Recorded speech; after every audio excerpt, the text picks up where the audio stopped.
Hey y'all, it's Lindsay. I thought I would share with you a what I eat in a day video on a Ketovore diet. I classify Ketovore as a high protein, moderate to high fat, low carb diet or way of eating. This is a lifestyle for me and I feel my healthiest, my best when I eat this way. So that's what I do. All right, I want to give you a quick synopsis of what I've already had today. I started off the morning with my black coffee as per usual. I don't require cream in it. I've learned how to drink it without the cream. I do sometimes still put stevia in it if I'm trying to get a different flavor profile. I'll add different extracts into it, but I've really discovered that not adding any cream, any MCT oil, collagen, any of those things to my coffee really simplifies my morning coffee experience, and I like that very much. I also find it a lot easier to move around. Like if we go somewhere and I go to a restaurant, I can order coffee and just drink the coffee without concern of, does this half and half have any unsavory ingredients? Is this cream really cream? Is this butter really butter? Whatever the case may be. So I'm able to control a little better how my coffee affects my body. So I drink it black. That was a wicked long explanation. I'm so sorry. And then I made some breakfast.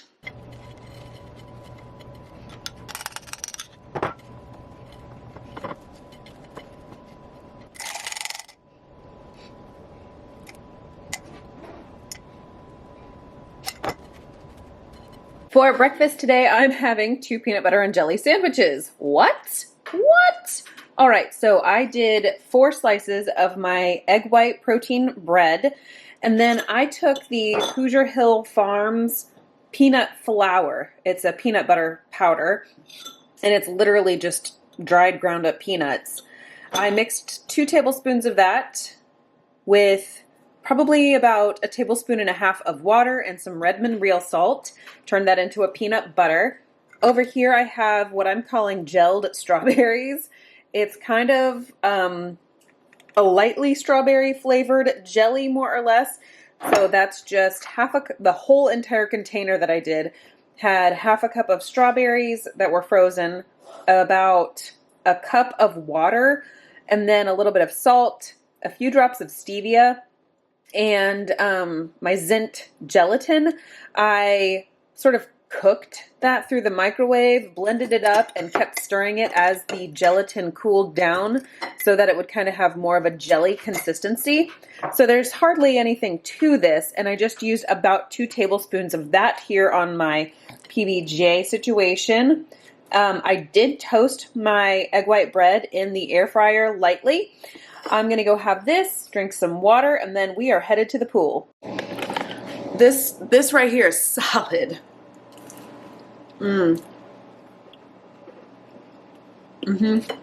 So, yeah. And we went to swim. Swim today was pretty good overall. My youngest had her regular swim lesson. It was a kind of a small class today, so it was kind of nice for her. I'm sure she got a lot more one-on-one attention. I didn't actually watch the swim lesson because during that time, my big girls and I take advantage of the lap pool, which is just, a bleacher divides the two. So big girls and I went and swam laps. In 20 minutes, I got 450 yards, which is, no, it wasn't yards, it was meters. Our pool is measured in meters, which to me is kind of like womp womp, but we are in the process of strengthening the endurance with my girls and their ability to swim laps. And so a lot of that time was spent treading water while encouraging the girls to keep moving forward. So, it's not like I'm sitting there training for a swim meet or anything, and I still got some solid exercise in. My big girls got their PE, so to speak. I've been doing a lot of air quotes. I gotta ask your forgiveness on that. I'm gonna try to stop. I count that as our PE. Sometimes we do the track, sometimes we do the pool. So today was a pool day. And I was starving when we finished that. However, I didn't immediately jump into making lunch. Why? Because my body was covered in chlorine. And if you have paid any attention to recent videos of mine or my community post recently about iodine, I'm doing a lot of work to understand the iodine element better and understand how it affects our bodies, and specifically how much I require for my body to function optimally. And one of the things that I have learned is about the halogen group on the periodic table. Chlorine happens to fall within that halogen group, which means its structure is similar enough to iodine that it can create problems for your iodine being absorbed into your body. So I wanted to get the chlorine washed off as quickly as possible. So I did that, got the girls all cleaned up. Well, big girls manage themselves. Smallest human, she requires assistance still. So got all that sorted out, got them fed, got them situated, and then I made my lunch. So here we go. I am starving and totally ready for lunch. Okay, here I have a 9.5 ounce piece of skinless chicken breast. I seasoned it with some real salt, some pepper, garlic powder, and onion powder. Popped it through the air fryer for about 20 minutes because it's a rather thick slice, or a thick chicken breast there. And then I topped it off with I did exactly 30 grams of the sugar-free G. Hughes honey mustard. And then I did 220 grams of cauli rice here. I did some real salt on it, and we're looking pretty all right here on my macros for the day. Let's see if I can get this camera to focus. I'm sitting at 116 grams of protein, 23 grams of fat, 14 grams of carbs, 22 total carbs, 14 net. And then my calories are 806 once I finish this. And I also made myself some Relight. Ooh, as I got a little distracted when I was filling it with the cold water. So that is 1 scoop of the Redmond Relight. And then it is 8 drops of the J. Crow's 2% Lugal solution iodine. Oh my word. Why? Might have to reboot the thing. There it goes. All right.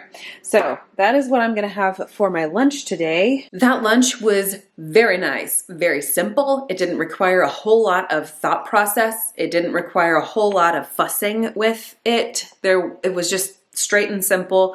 I don't generally use a whole lot of prepackaged condiments or things like that, but G. Hughes, I do permit that in my life. I really like the original barbecue sauce, and I like the honey mustard occasionally. You know, I have to be in the right mood for it. And today after my peanut butter jelly sandwiches for breakfast, I thought, Indigo Neely talks a lot about her baseline diet, and she also talks about doing lean days versus regular baseline days. And I thought, I've never desired to be limiting on my amount of fat to do a lean day. And those peanut butter jelly sandwiches just happened to be a more lean option that I wasn't even thinking about. I just decided I really want peanut butter jelly. That sounds amazing right now. I'm going to fulfill that craving. And so I did it. The result was that I was totally satisfied. And so I thought, maybe I'll give this lean day a try. So we're going to attempt to do lean-ish day it. We'll see how dinner goes. I haven't decided what we're making for dinner just yet. I usually add a hefty portion of dietary fat to my dinners so that we're all satiated for a long period of time. But if I'm going to try to go a little bit leaner, I'm going to need to be a little more creative with how I put together our meal for tonight. And I usually will make a main dish that suits my needs specifically, and then I'll add something extra on top of it for my family. So husband, he eats keto-ish low carb. I would call him more of a true low carb guy. And so he likes his fat. He likes some carbs. And so I will probably add something that's got more fat to it for him. And then the girls, they're pretty standard on what they eat. So they'll get whatever I make plus whatever fat I add to it for the husband, plus some extra carbs for their dietary needs. So That was a really long-winded way to explain to you that I'm gonna test out a lean day today. Be blessed. Okay, it is almost 3 o'clock, 2:45, and I'm ready for an afternoon cup of coffee and some reading. I am having some major chocolate cravings, so I whipped up a batch of my small batch keto brownies, and I cut the amount of fat in half. Instead of using 4 tablespoons of butter, I used only 2, and I'm having 1/4 of the recipe, so I'm only getting half a tablespoon of that butter in there. I need to go sort of plug my recipe into Carb Manager and put all the ingredients in the way they're supposed to be, all that jazz, and then sort of see how much fat, how much protein, how many carbs I have here. A lot of people ignore allulose as a carbohydrate when they are going through and calculating their carbs.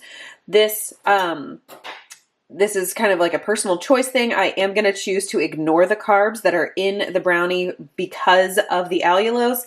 There's still a negligible amount of carbs in the egg and in the cocoa powder and the power flour that I use, but I'm definitely going to ignore all of the allulose carbs in this brownie today.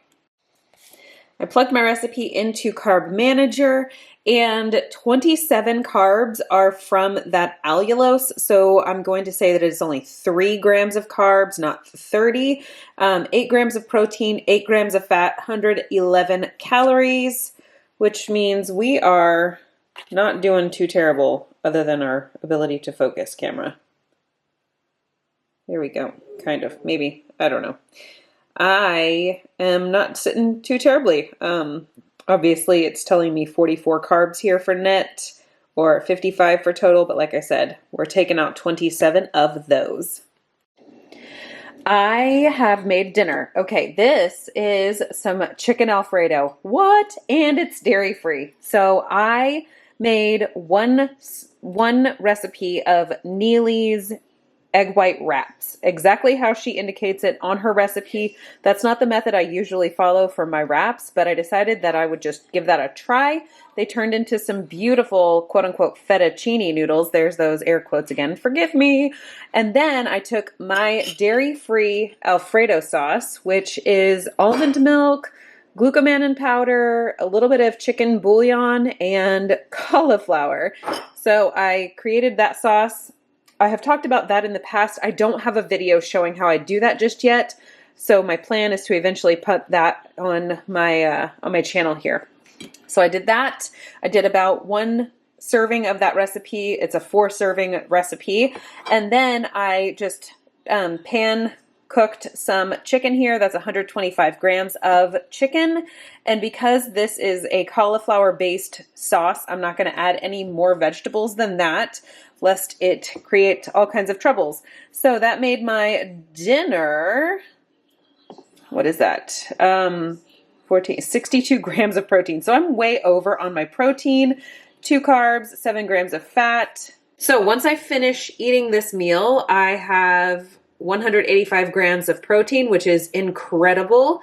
Fat is 38 grams. The carbs is 46, but like we talked about with the brownie, 27 grams of that is allulose. And I said that I was taking that out, which means that my carbs would actually be at 19 net carbs, or 60 minus 27 would be at 33. So I'm still high on my carbs for today, but I'm going to live with that. And then my total calories will be 1,260. My total daily expenditure calories is actually closer to 1,500 calories per day. I think it's right at 1,463. Is that true? It's right around there. So technically I'm in a deficit. I'm going to allow a little room for a protein milk later if I need that. But here we are. That's where my day is landing so far. I'm going to go eat this, and I will come back if I have more. Hey, so dinner was delicious. Oh, so filling. It hit the spot. Super comforting kind of a meal. The dairy-free Alfredo sauce that I am gonna share that recipe with y'all once it's like fully perfected. I find that the texture of it, it's It's really good. It does make you feel like you're eating an Alfredo sauce. And then I used Neely's wraps, her egg white wraps, and she does hers like more simplistically than I do. However, hers do cost me a little bit more to make. So it's kind of a trade-off. Like it's a simple recipe, but it's slightly more expensive. So I did go ahead and use her recipe this time, and they turned out to be fantastic noodles, super amazing noodles. They held up well in the sauce. They actually absorbed some of the sauce the way that a traditional pasta would, you know, that starchy factor in a traditional pasta, how it can kind of grab hold of the sauce. I felt like her egg wrap noodle, or her egg wraps did that with my Alfredo sauce. It was just great. And then the chicken was good. I mean, it's just basic chicken, so not an easy thing to like screw up. But yeah, I would imagine that if you do well with vegetables, adding a little side of steamed broccoli or roasted broccoli or something to that effect would be very, very nice on the side. But super amazing. Loved every bite of it. And I'm going to repeat that meal for sure. The rest of my family eats regular Alfredo sauce that I cook. You know, it's just cream and Parmesan and some seasonings, garlic, you know, very basic kind of a sauce. So everybody else eats that because nobody else in the family is trying to avoid the dairy the way that I am. And yeah, that dairy-free sauce, I really love it. So I hope to share that with you. I think I'm all done eating for the day. I am so stuffed, so stuffed. If I have anything else, it's going to be a cup of decaf coffee, maybe. I'm not even guaranteeing myself that. I would enjoy it. My brain says I want it. My heart says I want it. My stomach is saying, let's hold off a minute. Let's be realistic here. We're kind of stuffed. I am really glad I hit 180 plus grams of protein today. My goal is 155, and I superseded that by a whole meal's worth of protein. So that's exciting. I have been struggling to get between 120 and 130 grams of protein lately, and that has just really, it grinds my gears a little bit because I would like to hit that 150 every day. Protein is the macro that I consider the most important at this stage of my health quest. Yeah, so, you know, you can't win every day. This day I won big. I won big. So I am going to take the win and enjoy the rest of the evening. I'm going to leave you right here. I hope to see you in my next video. My brain is starting to wear down. I need some more iodine. Quick. Call the iodine. We'll get there. We'll get there, Lindsay. We'll get there. Okay.